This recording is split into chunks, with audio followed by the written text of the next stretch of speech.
నమస్తే, నేను మీ కుప్ప పద్మిని. ఇన్నాళ్ళు మీ సపోర్ట్ ని నాకు అందిస్తూ, మీ ప్రేమని నాకు అందిస్తున్న ప్రతి ఒక్కరికి కృతజ్ఞతలు. ఇప్పుడు చూడబోతున్న ఈ వీడియో కూడా ఖచ్చితంగా మీకు ఉపయోగపడుతుంది. లైక్, షేర్ అండ్ సబ్స్క్రైబ్ చేసి మీ ఇష్టాన్ని అలాగే మీ సపోర్ట్ ని నాకు అందించండి. అలాగే ఈ వీడియో పట్ల మీ అభిప్రాయాన్ని కమెంట్ సెక్షన్ లో కమెంట్ చేసి నాకు తెలియజేయండి. నమస్తే సార్. ఒక న్యూమరాలజిస్ట్ కూడా మీరు కదా, న్యూమరాలజీ చూస్తారు కదా. మీ ముందే ఒక నంబర్ రాసుకుంటున్నాను సార్ నేను. 520741 మిరాక్యులస్ నంబర్.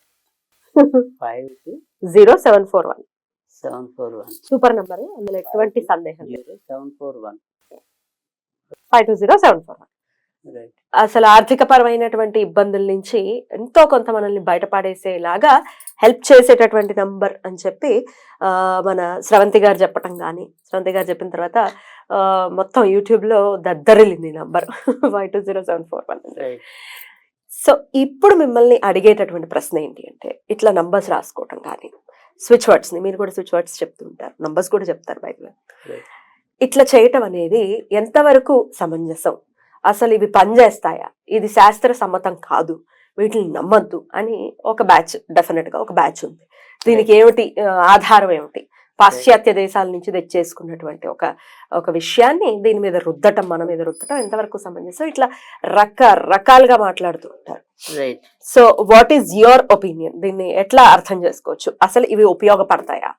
తప్పకుండా. అంటే ఇక్కడ నేను వాళ్ళని ఎవరు మీరు చెప్పే సమంత్రి గారిని కానీ, లేదా దీనికి వ్యతిరేకంగా ఉన్న వాళ్ళకి విమర్శని కానీ కాదు. ఇది మనం ఏదైనా సరే ఒక పరిశోధన అనేది పెట్టుకున్నాం అనుకోండి, అంటే శాస్త్రాన్ని శాస్త్రంగానే తీసుకోవడం అనేది ఒక పద్ధతి. వాళ్ళు ఎప్పుడు కూడా కోపస్థ మండూకంలో అక్కడే ఉండిపోతారు. సో ఆ శాస్త్రం మనకి ఒక క్లూ ఇస్తుంది. సో ఈ మనిషి ఉత్తరం వైపు పరిగెత్తాడు, అది నేను చూశాను అని చెప్పాడు అనుకోండి. సో మనం ఏం చేస్తున్నాం, ఆ ఉత్తరం వైపే చూడం కదా, ఆ తర్వాత అడుగులు ఎటెళ్ళాయి అనేది కూడా అబ్జర్వేషన్ ఉన్నవాడికి అర్థమవుతుంది. సో ఉత్తరం అంటే ఆ ఉత్తరం కోసంతో పరిగెత్తుకుంటూ వెళ్తే మనకి ఆ గమ్యం చేరలేము మనం. సో నీకు భగవంతుని చేరడానికి కొన్ని మార్గాలు అనేది చెప్పడం అనేది ఉంటుంది. సో ఆ మార్గంలో నువ్వు వెళ్ళేదే సరైన మార్గం అని చెప్పలేం. సో నేను అన్వేషించుకుంటూ వెళ్ళినప్పుడు నాకు ఇంకో కొత్త జ్ఞాన మార్గం రావచ్చు. సో అది నువ్వు ఆకుపచ్చ బట్టలు వేసుకుని సాధన చేసావు, అది నీకు ఫలించింది అనుకోండి. సపోజ్ నేనే ఆకుపచ్చ బట్టలు వేసుకుంటే నాకు ఫలిస్తుందా అంటే ఒకసారి ఫలించకపోవచ్చు. సో అది ఇక్కడ ఏంటి అంటే కనుక, ఫస్ట్ మనం ఏదైనా సరే ఒక పాత ధర్మాల్లోకి వెళ్దాం. అంటే మనకి 3 రకాలుగా ఏమంటాం రెమెడీస్, దోష పరిహారాలు అనుకోండి. మనం ఏం చేసాం, మొదటి నుంచి మంత్రం చేసాం, తంత్రం చేసాం, యంత్రం చేసాం. ఈ యంత్రాన్ని కనుక మీరు గమనించినట్టయితే అనేక యంత్రాలన్నీ కూడా సంఖ్యలతో ముడిపడి ఉన్నవి కదా. కరెక్ట్. మరి అక్కడ సంఖ్యల్ని మీరు నమ్మినప్పుడు ఈ సంఖ్యలను ఎందుకు నమ్మరు? గ్రహాలు ఎన్ని అంటే ఏమని చెప్తారు? 9 అనే చెప్తాం. 9 అనే చెప్పాలి. తర్వాత రెండోది ఏంటంటే, ప్రతి ఒక్క గ్రహానికి మనం ఒక నంబర్ ఇచ్చుకున్నాం. నంబర్ ఇచ్చాం. అవును, ఇన్ని వేల జప సంఖ్య అని ఉంది. సూర్యుడికి 6000 సంఖ్య. అదే కాదు, మనం అనేది ఇప్పుడు రవికి 1 అని ఇచ్చాం. 1 అని ఇచ్చారు. సో అలా చంద్రుడికి 2 అని ఇచ్చేవాళ్ళు 2 అని ఇచ్చారు. సరే, అదొకటి. సో చంద్రుడు అనేది 2 అని ఇచ్చాము. అలా మనం ఒక్కొక్క గ్రహానికి ఒక్కొక్క నంబర్ అనేది ఇచ్చాము. ఇక్కడ సపోజ్ ఇప్పుడు మీరు చెప్పే నంబర్ 520741 520741 కదా. ఇక్కడ 7 అనేది గనక చూసుకున్నట్టయితే మీరు అక్కడ గమనిస్తే గనక ఒక 0 పెట్టారు వాళ్ళు. సో 0 దేంతో కలిస్తే అది సంపూర్ణం అవుతుంది. కరెక్ట్. సో అందుకని ఇక్కడ ఉత్తి 0 అనేది ఎప్పుడు కూడా, అంటే మనం 0 అది కనుక ఖచ్చితంగా మనకి వర్కౌట్ అనేది ఉంటుంది.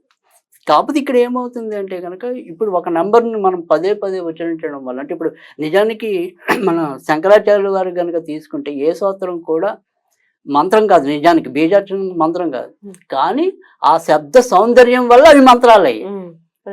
అంటే ప్రతిదానికి ఒక ఏమంటాం, సైనికులు ఒక కవాతు చేస్తే పాత రోజుల్లో వాళ్ళు నిర్దిష్టమైన వేగంలో వెళ్తే కనుక మన వంతులు కూడా కూలిపోతాయని సైన్స్ చెప్పింది.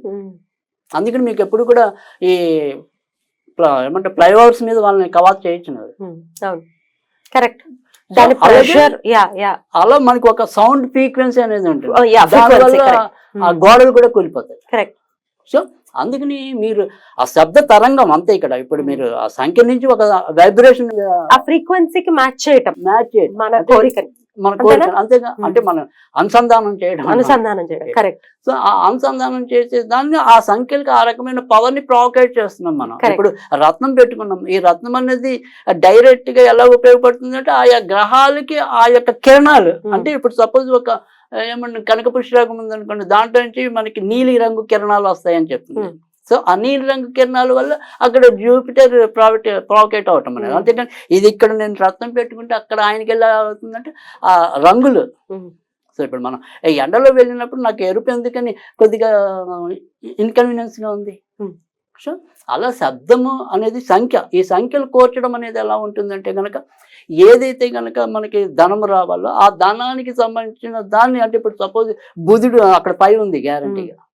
సో ఖచ్చితంగా మనం చేసే వ్యాపారాలు కానీ ధనం కానీ ఖచ్చితంగా బుధుడు అనేది కుబేరుడు. సో ఆయన్ని కలిగించడం అనేది.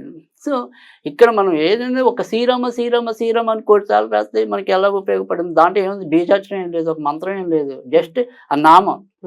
ఒక నామాన్ని పదే ఉచ్చరించడం వల్ల కూడా అది శక్తి బీజం అవుతుంది. అంతెందుకు పాత రోజుల్లో కనుక మీరు ఈ సంకల్ప బలం అనేది ఉంటుంది కదా, మీరు ఇప్పటికి ఆ రోజుల్లో ఈ సంకల్పం, ఇప్పుడు ఆ పెన్ను ఉంది కదా అనుకోండి నా ఎదురుకుండా, ఆ పెన్నుని ప్రతిరోజు కూడా తదేకంగా నేను ఒక నియమిత పద్ధతిలో కనుక చూసుకుంటూ వస్తే ఆ ఏకాగ్రత ఈ భృకుటి మధ్యలోనే ఉండాలి ఆ పెన్ను. అలా చేసుకుంటూ కొన్ని రోజులు చేసుకుంటూ వస్తే అదొక సాధన, సంకల్ప బలం అంటుంది దాన్ని. సో విల్ పవర్ అంటాను మనం. ఆ విల్ పవర్తో ఎలాంటి గాలి లేకుండా అది కదలాలి అంటే కదులుతుంది ఎంతో కొంత. అలా చేసిన వాళ్ళు ఎంతమందో ఉన్నారు. ఆ పవర్ మనిషికి ఉంది. మనిషికి అన్ని ఇప్పుడు అన్ని మంత్రాలు అన్ని శాస్త్రాలు సృష్టించిన వాళ్ళందరూ కూడా మనులేక తర్వాత వాళ్ళు మహామూర్షులు అయ్యారా, దేవుళ్ళు అయ్యారు అనేది తర్వాత. సో మనిషి మహనీయుడు ఎప్పుడు అవుతున్నాడు, ఒక సాధన చేసిన అసాధారణమైన విద్య ఆయన పొందినప్పుడు. సో ఆ విద్య 10 మందికి ఉపయోగపడినప్పుడు నువ్వు ఏ దారిలో వెళ్ళావు అనేది ముఖ్యం కాదు, అది శాస్త్రమా కాదా అంటే కాదు, అది నిజంగా ఉపయోగపడిందా లేదా అనేది మనకి చూడాలి. ఉపయోగపడిందా అనేదే పాయింట్. అయితే వీళ్ళు లేవనెత్తేటటువంటి అంశాలు ఏమిటి అంటే, ఇట్లా నంబర్లు రాసేసుకుని ఇట్లా అవి జరగక వేరే మతంలోకి వెళ్ళిపోతున్నారు అని చెప్పి వాగేటటువంటి వాగుళ్ళని ఎలా చూడొచ్చు? మీకు వేరే మతంలోకి పోవటం అనేది జనరల్ గా ఇక్కడ ఇవి ఎక్కువ కాదు, ఇవి వర్కౌట్ అవ్వక వెళ్ళిపోతున్నారు అనేది చెప్తున్నారండి. అదే కదా, ఇవి వర్కౌట్ అవ్వకపోవటం అనేది ఎప్పుడు కూడా ఉండదు జనరల్ గా. సో అలాగని ఇక్కడే వర్కౌట్ అవ్వలేదు అనుకోండి, వాళ్ళకి ఇంకెక్కడా వర్కౌట్ అవ్వదు. ఇది బాగుంది కదా, మన దగ్గర సంపద అంతా ఉంది, అలాంటి మన సంపద దగ్గరే వాడు సుఖించలేకపోయాడు, ఇంకా అక్కడికి వెళ్ళి ఏం సుఖిస్తాడు, గోళ్ళ పట్టడం తప్ప. సో అది ఖచ్చితంగా వాళ్ళ యొక్క అవివేకం మీదే ఉంటుంది. ఊరికే ఏదో అయ్యాలి రాయి, ఏదో అనేయాలని అనేయటమే తప్ప దానికి ఎటువంటి ఇది లేదు, బేస్ లేదు ఆ మాటకి. అంటే ఇక్కడ మనం గమనించినట్టయితే కనుక ఎప్పుడైనా సరే కొన్ని ఏమంటాం సంఖ్యకి ఎప్పుడు కూడా మన దాంట్లో ప్రాధాన్యత ఉంది. లేదంటే దేవి నవరాత్రులు నవమే చేయటం ఎందుకు, మన ఇష్టమైన రోజులు చేసుకోవచ్చు కదా. సో ఒక్కొక్క దేవుడికి ఒక్కొక్క ఇది ఇచ్చాం మనం, త్రిరాత్ర పూజ అని ఇచ్చాము. సో అంకె లేకుండా మనకి ఎప్పుడు కూడా లేదు, సంఖ్య లేని జీవితం ఏమిటి, సంఖ్యాశాస్త్రం లేదు అని ఇప్పుడు నాకేమో ₹1,00,000 జీతం అండి, నాకు ఒకటి పనికిరాదు, నాకు ₹1,00,000 వద్దండి అంటే వెంటాడు అవుతుంది. బాగుంటది అలా అనాలి, మొత్తం శూన్యమే. సో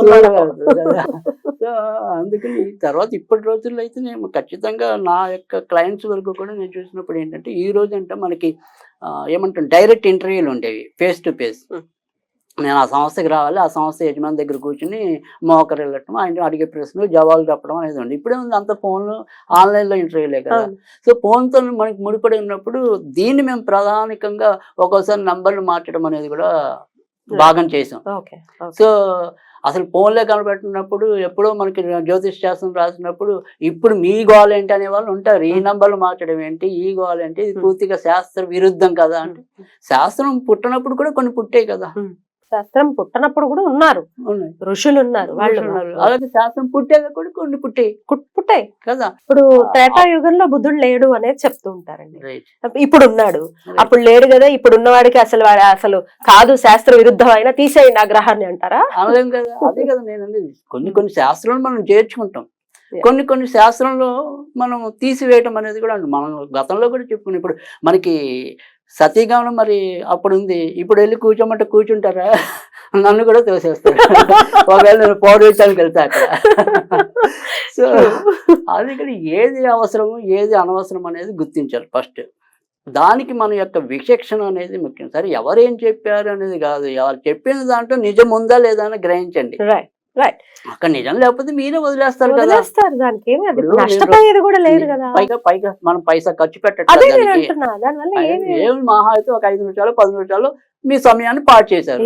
ఇంతకంటే మనం ఫోన్ లో మనం గడిపే దానికంటే చూసి గడిపిపోయేది చాలా ఉంది కదా. వేస్ట్ చేసే టైం తో పోలిస్తే ఇది కరెక్టే కదా. అయితే ఆడియన్స్ పాయింట్ ఆఫ్ నుంచి కూడా ఒక క్వశ్చన్ అడుగుతాను సార్. మరి చెప్తున్నారు కరెక్టే, ఆడియన్స్ కి ఎందుకని మరి అదే ఈ సమస్యలు ఉన్న వాళ్ళు ఎందుకని వాళ్ళకి మాకు పని అవ్వలేదు అని కమెంట్స్ పెడుతూ ఉంటారు. మీరు ఇన్ని చెప్పారు కానీ మాకేం పని అవ్వలేదు అని.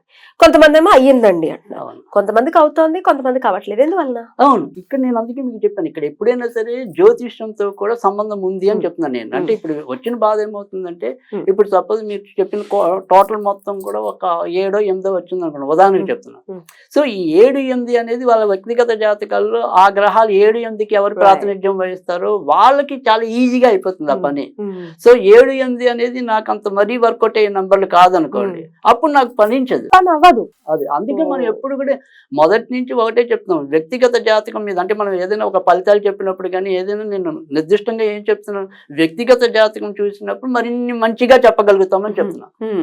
సో ఇప్పుడు కొన్నిసార్లు బుధుడు మంచివాడు అవ్వచ్చు, కొన్నిసార్లు చెడ్డవాడు అవ్వచ్చు. ఎవరికి చెడ్డవాడు అవుతాడు, ఎవరికి మంచివాడు అవుతాడు అంటే వాళ్ళు వ్యక్తిగత జాతకం మీద ఆధారపడుతుంది. కానీ మనం ఏం చేస్తున్నాం, కామన్ గా బుధుడు నెంబర్ 5 కాబట్టి 5 జనరల్ గా కుబేర సంఖ్య కాబట్టి మనం ధనాన్ని డెవలప్ చేస్తుందని మనం చెప్తున్నాం. ఒక్కోసారి వాళ్ళు వ్యక్తిగత జాతకంలో ఆ బుధుడు మరీ ఆశించినంత బలం లేదనుకోండి, వాళ్ళ రెమెడీ అనేది లేట్ గా పనిచేస్తుంది. మనం ఇచ్చే జ్ఞానంలో తప్పు ఉండదు, బట్ అది ఏంటంటే అందరికీ అంటే కొద్దిగా ఒక్కోసారి వ్యక్తిగత జాతకం అనేది ఆధారపడి. తలనొప్పి వచ్చినప్పుడు వర్షాకాలం 2 రోజులు తలనొప్పి వస్తే డోలోపర్ వేసుకుంటాం, 10 రోజులు వచ్చినప్పుడు ఖచ్చితంగా తలనొప్పికి ఏతు కనిపెడతాం కదా. సో 2 సార్లు వేసుకున్నప్పుడు బాగానే పనిచేసింది ఆ డోలోపర్ అనేది. ఒక్కోసారి నాకు పనిచేది, ఎందుకంటే ఆ లోపల ఉండేది ఇంకా అజీర్ణ శక్తి లోపం ఉందా, ఇంకే లోపం ఉందా, బ్రెయిన్ లో లోపం ఉందా, అవన్నీ తర్వాత తెలుస్తాయి.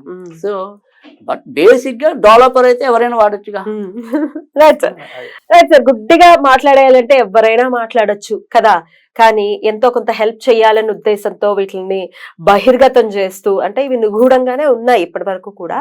యూట్యూబ్ బయటకు వచ్చింది ఉండేవి నిగూఢంగానే ఉంటే, నిగూఢంగా చేయగలిగే సాధనలు నిగూఢంగానే చేస్తాం.